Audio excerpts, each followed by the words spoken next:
Hi guys, looks like it's time for another update video this June of 2021.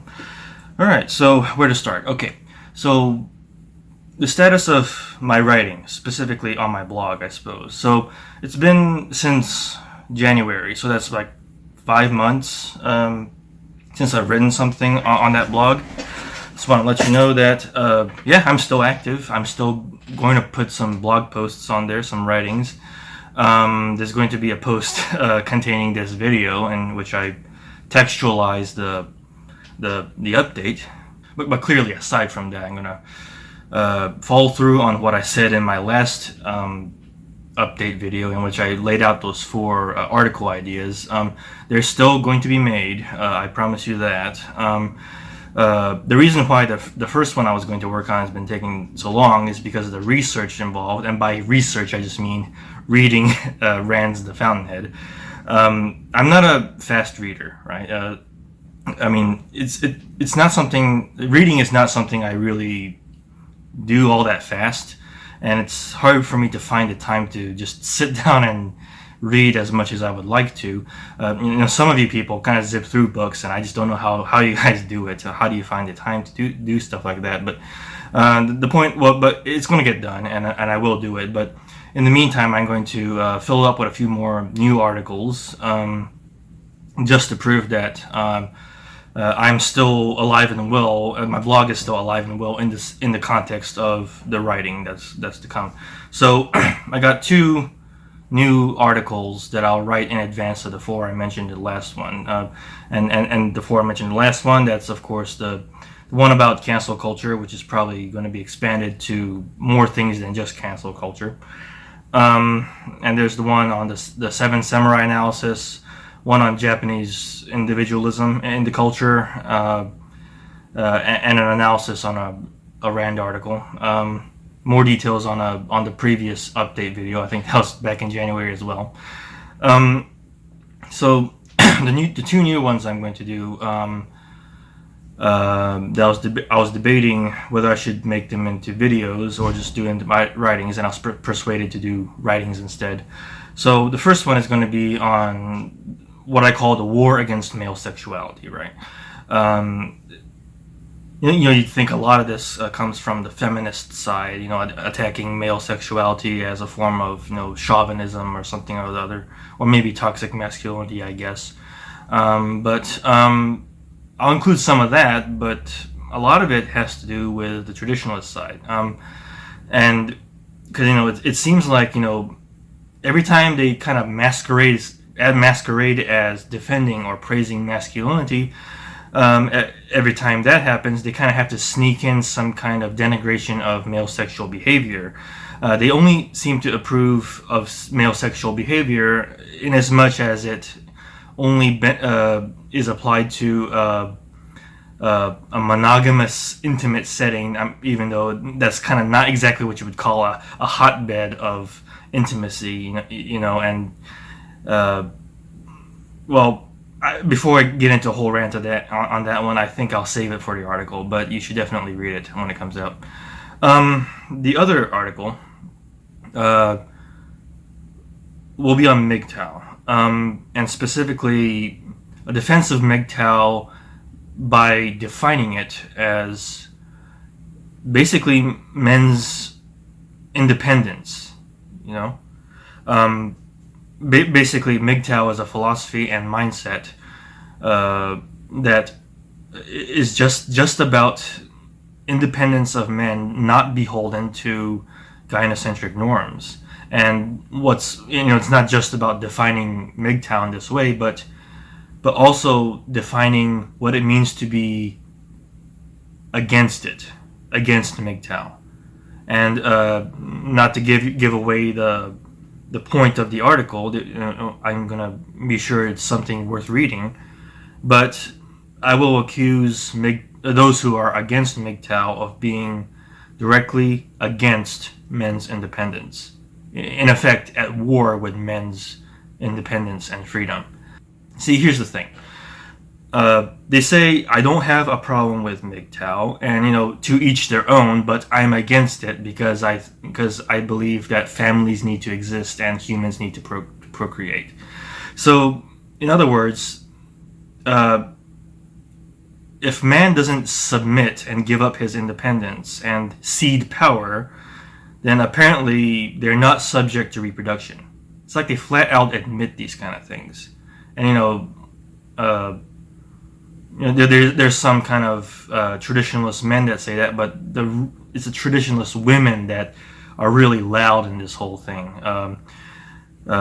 Once again, I'm not gonna spend all my energy ranting here. I will save it for the article, but that's another thing you can look forward to. By the way, bit of a tangent here. So one thing I was kind of thinking about, why do I? There's something that you guys, some of you who watch my material or read my material might be thinking of. Why am I spending all this time ragging on tradcons and not talking about what you think are the real enemy, the feminists and something like that? I recognize full well that mere anti-feminism is not enough, and the idiots, the left idiots out there going on about how toxic masculinity is really a thing and how it should be rectified or something like that. I mean, why I am against the use of the phrase toxic masculinity is in itself a subject for discussion, certainly, but I'm not offering any new ideas on it. The likes of Paul Elam have already stated it. It's their attempt to define masculinity at large as and what it's always been as the toxic masculinity. It's not about the toxic elements, the toxic side of masculinity, the negative side or anything like that. It's not that. But it's just an attempt to paint all masculinity as toxic. Now, other people like Paul Elam have elaborated quite well on this stuff. So at the moment, I'm not offering anything new on it. As soon as I come up with something new on the subject, I'll talk about it. And another thing that's not new on my part, and Paul Elam's stated this kind of clearly, is that the only form of quote-unquote toxic masculinity is just gynocentric masculinity. Clearly, some people kind of need a refresher on this sort of thing, and because if there's any indication of men that kind of manage to involve themselves in the manosphere, keep on saying that it should just be men that should be dying out there and sacrificing their lives and such. I thought the point was to get them out of there, away from this kind of disposable status. But if you don't care about this shit at all, what are you doing here? Kind of like how dumb feminists think that those who are against feminism are just trying to tell women to go back in the kitchen or something like that. But on the flip side of that, what I think is a bigger problem is these tradcons, these women and men of the conservative side, are telling men, on the other hand, to go back to the front. It's like anything that says men should go out and die for the sake of society does not belong in the men's movement, as far as I'm concerned. I know that's harsh, but that's just my honest to goodness, thoughts on the matter. Like, if you're telling men to sacrifice, get the hell out. And I'm accusing the likes of Jordan Peterson of, promoting sacrifice as men's meaning. That's a whole different discussion altogether. In fact, there is a video I'm going to be doing after I do some of these writings, maybe in between or after, that's tentatively titled "The Snake Oil of Self-Sacrifice." It'll come down pretty hard on those that still cling on to sacrifice. Now, at the risk of giving away some of that thunder, taking away some of the thunder from those videos to be made and some writings to be made, why am I coming down so hard against sacrifice? So here's the deal. People think that all sacrifice is trading away the expedient for the meaningful. But I don't see that at all. Sacrifice to me is the very act of offering your most valuable thing. That's all it is. And that's what they're trying to derive some kind of virtue from. It's basically seeing a man, or anyone, even a woman, on their knees. That's what sacrifice, the worship of sacrifice is. It's all it is. It's just seeing somebody downtrodden, so we can express the alleged virtue of compassion more readily. You know, for someone to be compassionate, you know, we'll get into proper compassion some other time, I guess. But in order for them to feel compassionate, they must have arranged to have someone voluntarily downtrodden. I think, you know, if anything's toxic, it's that kind of attitude, I think. And I don't know who's more toxic, the ones who ask for that or the ones who voluntarily do submit themselves to that. Like, what are we supposed to say to this? It's like, you know, is this something to be thankful for? Who are you that thanks for this kind of stuff? But yeah, I'm going to talk more on that when I talk more on that. Specifically, so I'm gonna try and I'm just really feeling ranty right now, and I kind of wanted to add something different than just updates, you know, just run-of-the-mill updates about, hey, what's going on in my life and that kind of stuff. But there are some more updates. So regarding the videos, so I'm glad I'm getting some new subscribers. Every new video I make, I get some subscribers on YouTube. So you know, this is a guy that's sitting on literally 76 subscribers on YouTube right now and 21 on BitChute. So you know, I look like some kind of a chump, but you know, it's like, you know, I'm thankful for everyone that, you know, seems to want to stick around for what I want to say. But here's the thing.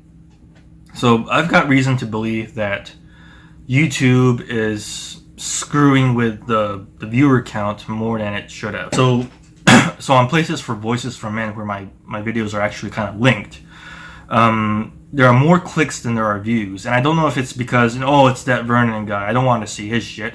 I mean, it could be that, or it really could be that YouTube is kind of trying to mitigate on my view count. And, you know, I would see the view count at 40 at one point, then go down to 38 or something like that. And I've seen it happen at least twice. So, you know, it seems kind of small. It's not like 10,000 going down to 1,000 or anything like that, like the more high-profile YouTubers are. But I think it's an indication that maybe this sounds tinfoil hat, but they might be onto me. So here's something I've been kind of thinking about all this year that I wasn't really sure if I should do, but I think I'm going to go ahead with it. So I'm going to try and focus all my posting of my full videos on other platforms like BitChute, and I've been posting on Rumble, but it doesn't really get much of any views there. And I'm considering posting on Odyssey as well. So that means, as far as my YouTube channel goes, I'm thinking about just having previews of the videos, and maybe it'll catch the attention of viewers. But what that video on YouTube will say is well, maybe I'll tease a bit of the video, and at the end I'll say, you know, watch the full video at BitChute and Rumble and Odyssey, those platforms. Watch the full video there if you want to get the full story, that kind of thing.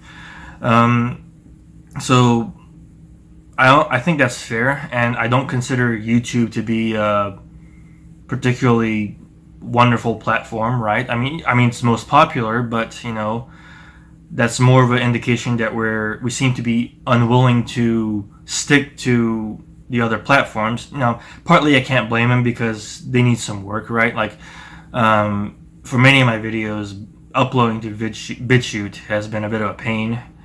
And, you know, it's not exactly fast compared to YouTube, but, you know, I'm willing to take that initiative and go ahead and go on with my plan. So my YouTube channel from now on may be strictly previews, and the full videos will be on those alternative video hosting platforms. I think I'm going to go ahead with that.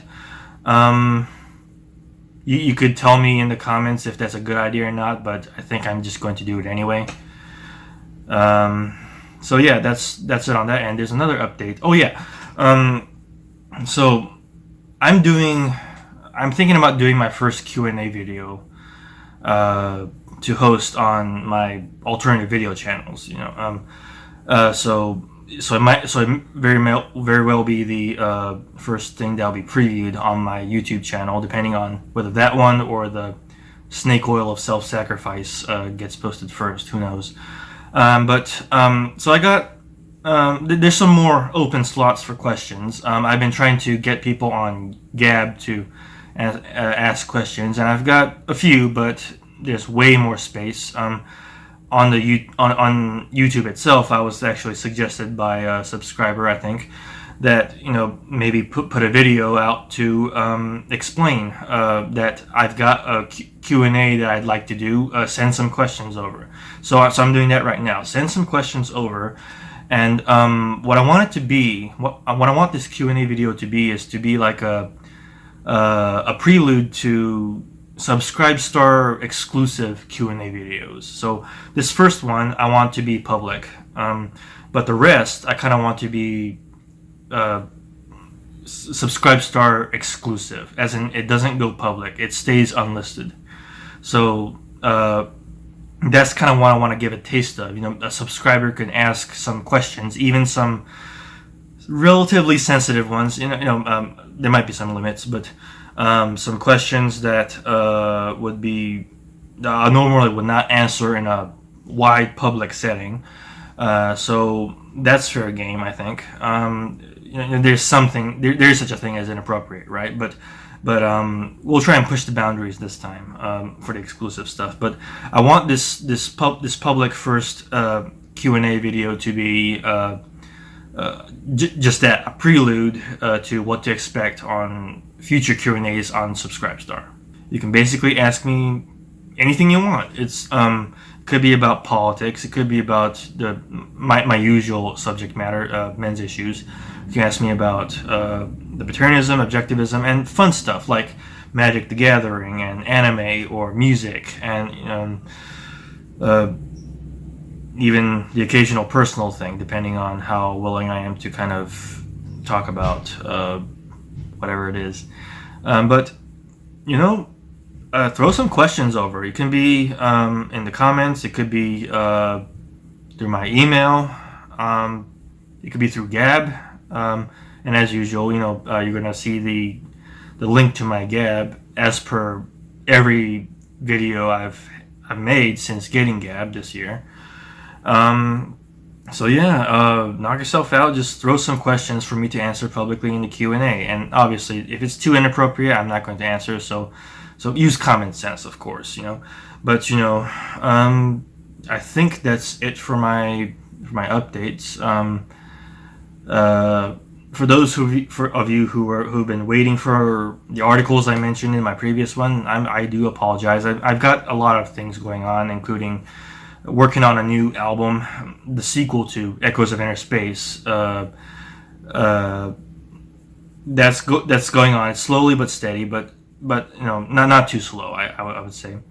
And also, I'm working on a book on men's issues, so that's occupying some amount of writing energy. And I'm also directly involved with this year's ICMI, International Conference for Men's Issues, as well as contributing a video for that one too. So that's a lot of things to concentrate my writing energy on. So hopefully you could say that you can't blame me for being a little bit delinquent in my blog writing duties. And again, I said, it's like I want to go into that cancel culture article that's a bit objectivism inspired, with some refreshed kind of knowledge about the Randian positions, I suppose. That's why I'm reading The Fountainhead right now. And once again, I'm not a fast reader. It's just once again, I don't know how you people do it. Like, it's like you have Hermione's time locket or something from from the third movie, the third book, the third movie. That buys her extra time, literally, and she can do all these extra things within the day. Uh, I usually have 30 minutes at best of reading, and I don't get much done. I'll tell you that. But anyway, I'm rambling on too much about that one. So anyway, that's all I've got for now. Thanks for watching. I really do hope you guys are excited for what I have in store. I will do those 4 articles that I've promised this year, hopefully, and before that, I will get those 2 extra articles just to prove that I can still write. so that's all for now. Thanks for watching. Hello again, everyone. Thank you so much for watching this video, and I hope you derive some kind of value from it. Once again, if you want to support my work, consider supporting me on Subscribestar. That's where I hope to get some new Q&A videos started, and there's other perks that are exciting as well, so go and check it out. Thank you.